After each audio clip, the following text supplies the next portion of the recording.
Comment mieux gérer face à un client agressif? Si vous êtes créateur ou créatrice d'entreprise, il peut vous arriver de faire face à un client qui s'énerve, mais aussi, et ça vaut notamment si vous êtes influenceur, faire face à un membre de votre communauté qui est agressif ou encore même avec des personnes avec qui vous avez l'habitude de travailler, qui partagent votre activité professionnelle, qui sont dans un mauvais jour et qui vont aussi déverser sur vous pas mal d'agressivité. Aujourd'hui, j'ai donc envie de vous donner des astuces pour vous aider à mieux gérer cette agressivité.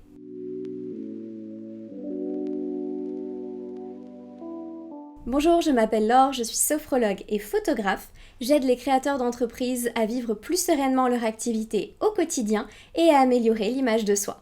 Dans cette vidéo, je vais parler des micro-agressions, de cette petite agressivité quotidienne que l'on peut rencontrer parfois et qui, certes, est assez inconfortable, mais ne compromet absolument pas votre sécurité, celle de vos proches ou votre santé mentale.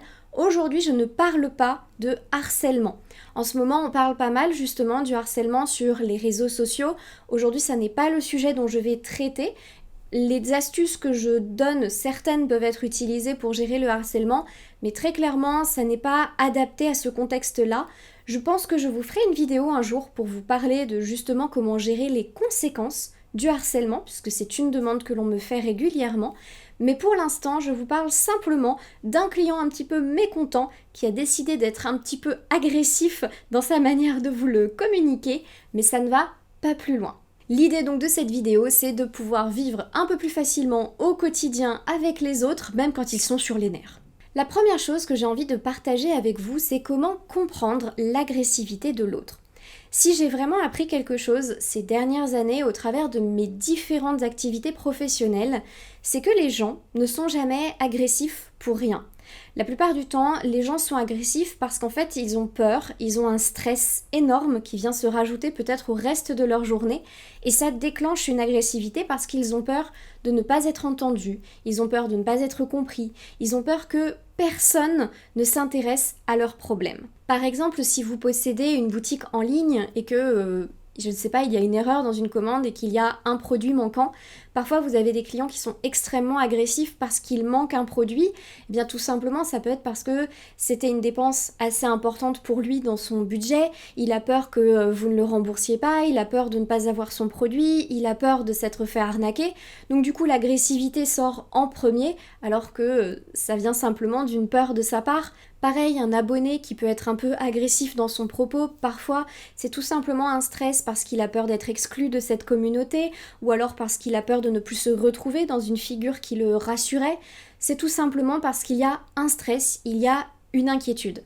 Certes, ça ne justifie pas l'agressivité, mais en tout cas, ça l'explique et on peut le comprendre. Du coup, ça vous permet aussi d'avoir une réaction de détachement à partir du moment où vous comprenez que l'agressivité vient d'un stress interne à la personne, vous pouvez tout de suite comprendre que ça n'a rien à voir avec vous, ça n'est pas contre vous directement. Et ça, c'est intéressant parce que ça va vous permettre de vous détacher de ce qui est en train de se passer, de vous dire « Ok, cette personne est stressée, ça la rend agressive, ça n'a rien à voir avec moi. » Je ne dis pas que ça ne vous atteindra absolument jamais, mais ça vous permet en tout cas de vous détacher et de ne pas avoir une réaction purement émotionnelle face à l'agressivité, mais simplement de vous dire « Ok, cette personne a quelque chose qui ne va pas, peut-être que je peux arranger ça ». Parfois non, mais en tout cas vous aurez peut-être une réaction plus logique et rationnelle et non pas purement émotionnelle, ce qui ne serait pas forcément une bonne réaction et qui risquerait d'envenimer l'agressivité de la personne en face de vous. Donc ça vous permet vraiment d'avoir du recul, si vous voulez, de vous mettre en retrait pour pouvoir réagir avec bienveillance. Et là vous allez me dire c'est super et du coup comment je réagis avec bienveillance? Eh bien tout simplement à partir du moment où un client ou même une personne de votre entourage réagit de manière agressive, la première chose à lui demander ça va être qu'est-ce qui ne va pas? Comment est-ce que je peux t'aider? Essayez de lui poser des questions ouvertes et de l'amener à exprimer des faits. Parce que si vous ramenez la personne sur du factuel, parfois il n'y a pas grand-chose. Ou alors ça vous permet de mieux comprendre d'où vient son stress. Ça lui permet aussi de se détacher de sa réaction émotionnelle et donc de revenir dans une conversation peut-être plus calme, plus rationnelle et plus logique, moins agressive et donc plus agréable pour vous. Et ça va vous permettre, vous, en restant calme par mimétisme, de vous exposer des faits calmement et de trouver une solution ensemble sans problème. Très clairement, ça c'est quelque chose que je mets en place au quotidien et qui marche hyper bien. Je ne vous dis pas que parfois je ne réagis pas à l'agressivité des gens, je ne vous dis pas que ça ne m'arrive jamais dans mes mauvais jours à moi d'avoir une réaction émotionnelle, mais rapidement je me rappelle du contexte, je me rappelle du fait que, eh bien effectivement, la personne a peut-être quelque chose qui l'angoisse et que je peux certainement agir là-dessus. Je le vois notamment dans la formation, je suis formatrice de sophrologie, donc je forme les futurs sophrologues, et parfois dans la journée il m'arrive d'avoir des élèves qui sont très agressifs avec moi.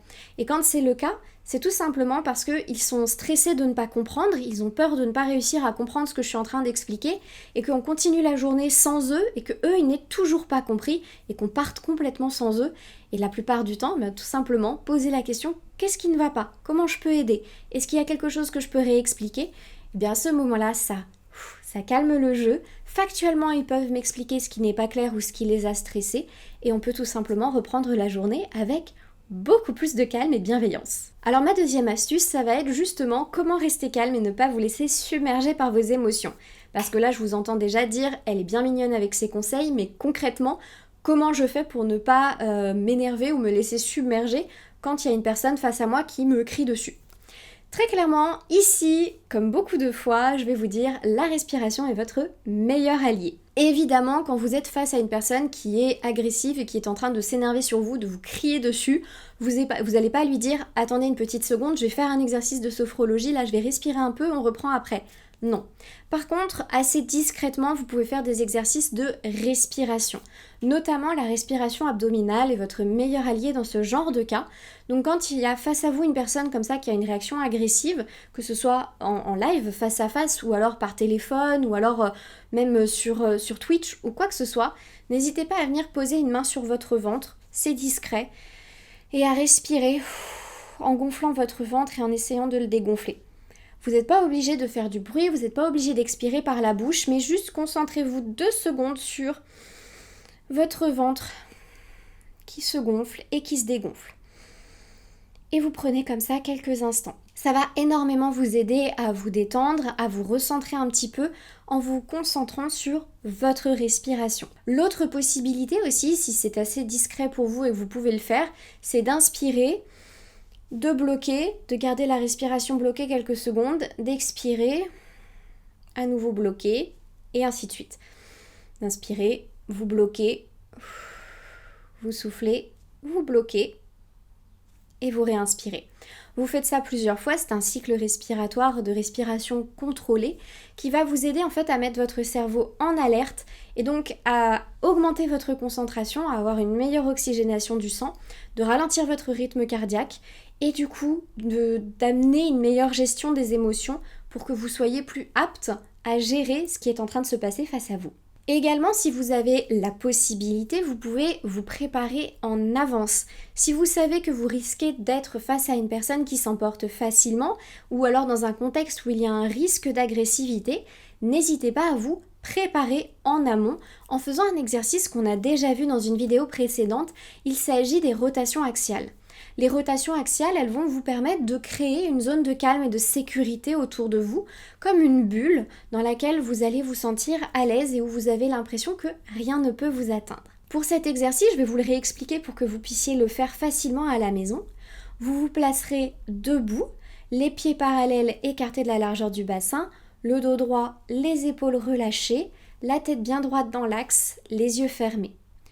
Vous inspirez profondément par le nez, en gainant le bas du corps, vous bloquez la respiration et vous faites des mouvements de rotation de gauche à droite, de droite à gauche en laissant aller vos bras et vous soufflez par la bouche en revenant dans votre position initiale.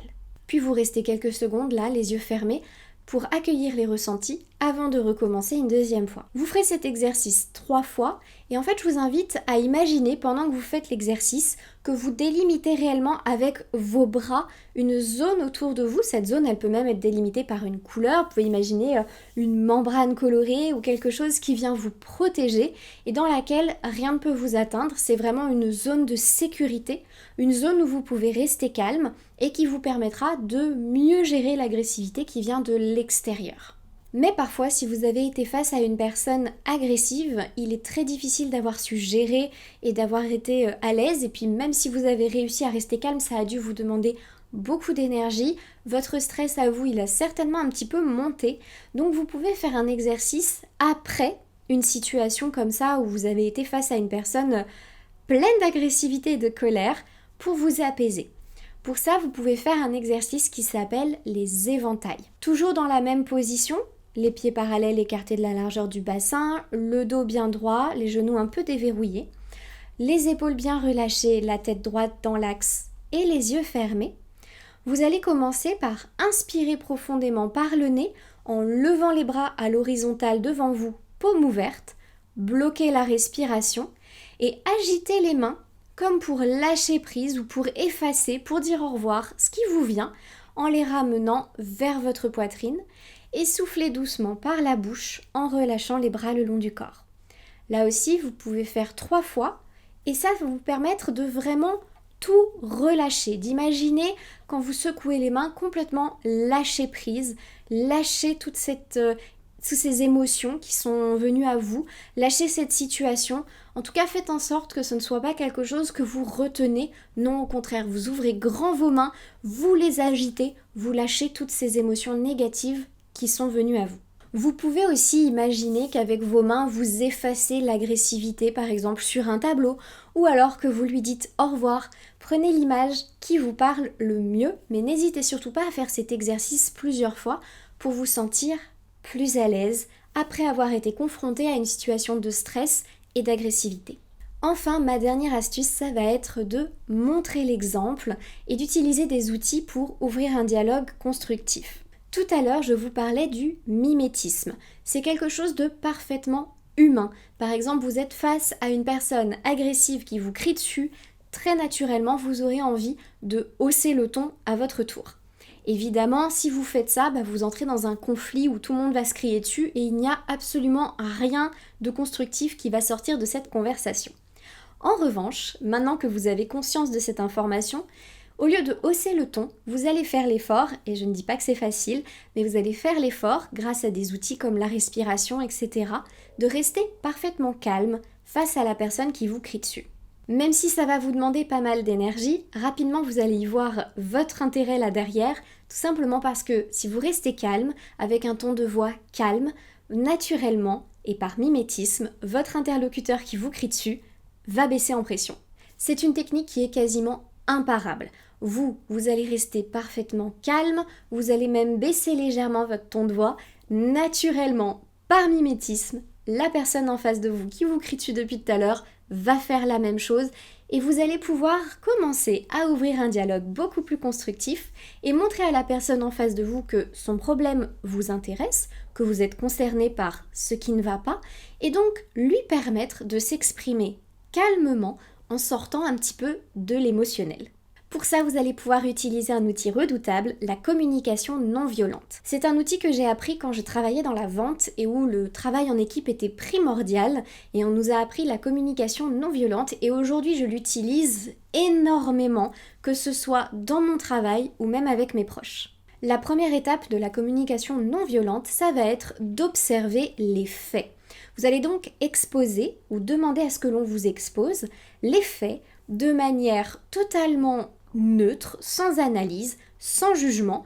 Il faut que ce soit totalement irréfutable, c'est un fait, observable, objectif. Par exemple, je me suis aperçue aujourd'hui que tu n'avais pas rangé tel objet à telle place. Votre client pourrait vous dire « Aujourd'hui, je n'ai pas reçu ma commande alors que le mail m'indique qu'elle était expédiée.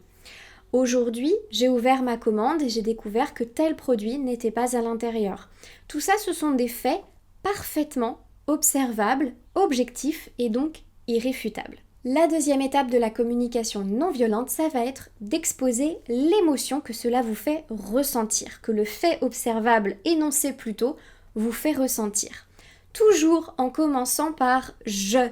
Pas d'accusation de « tu n'as pas fait ci, tu n'as pas fait ça, tu ne me considères pas ». Non, ça on laisse complètement tomber. Aujourd'hui, on ne veut que du « je ». Par exemple, « tu n'as pas fait cela, je me suis sentie blessée ». Il ne s'est pas passé cela, j'ai eu peur que, je ne me suis pas sentie bien, je me suis sentie exclue, Et ça, c'est totalement irréfutable pour votre interlocuteur puisque vos émotions, ce que vous avez ressenti en interne, ça n'est absolument pas sujet à discussion. S'il y a eu une émotion, elle est réelle. Mais vous parlez simplement de l'émotion et non pas de l'interprétation que vous en faites. Vous n'êtes pas en train de dire à la personne « tu ne me respectes pas, tu m'as exclu ». Non, on ne sait pas quelle est la volonté de la personne. Peu importe, vous êtes en train de parler de ce que vous avez ressenti vous. Et donc, à nouveau, vous allez, par exemple, si c'est votre client, essayer de faire émerger ce que cela a provoqué chez lui, ce qu'il a ressenti. Ça va vous permettre de connaître l'émotion qui en découle. Exposer les émotions, ça va vous permettre de passer à la troisième étape de la communication non violente, c'est-à-dire exposer vos besoins. À partir du moment où vous avez exprimé ce que vous ressentiez, vous pouvez exprimer un besoin. Par exemple, j'ai besoin de me sentir inclus, j'ai besoin de me sentir en sécurité, j'ai besoin de voir que mon travail est reconnu, j'ai besoin de savoir que ma commande était importante pour vous, j'ai besoin de savoir que ce que je demande est important. Bref, vous allez exprimer ou amener votre interlocuteur à exprimer quel besoin est à combler derrière cette demande. Et enfin, ça vous permet d'arriver à la quatrième et dernière étape, exprimer ce que vous souhaitez. Et là, il faut vraiment exprimer un souhait. Et vous, quand vous avez face à vous un interlocuteur qui a un problème, vous allez l'amener à exposer ce souhait. À l'avenir, j'aimerais que cela se passe comme ça. À l'avenir, j'aimerais que tu ranges cet objet-là à cet endroit-là parce que ça me permet de le trouver facilement. À l'avenir, j'aimerais me sentir inclus parce que sinon je ne me sens pas bien dans le groupe. À l'avenir, j'aimerais que on me rembourse ce produit parce que je ne l'ai pas reçu plutôt que de le recevoir à nouveau. Le fait d'exposer très clairement la solution que vous avez en tête permet à vous et à votre interlocuteur d'avoir les outils nécessaires pour communiquer avec bienveillance et trouver une solution ensemble pour que tout le monde soit content. Que le problème rencontré soit de votre côté ou de la personne en face, ça ne change rien. Une solution proposée, c'est un outil, c'est une piste de réflexion et vous pouvez co-construire une solution ensemble, même pour un problème qui est tout bête. Alors vous allez me dire, c'est super la communication non violente, mais qu'est-ce que je fais si une personne en face de moi ne veut vraiment rien entendre ? Et ça, c'est un cas de figure qui peut bien sûr se présenter. Ça n'est pas parce qu'on est gentil et bienveillant que face à nous, on aura toujours une personne qui sera OK avec ça. 99% du temps, ça marche très bien, mais parfois, ça ne marche pas. Et là, mon dernier conseil, c'est toujours ne pas surenchérir.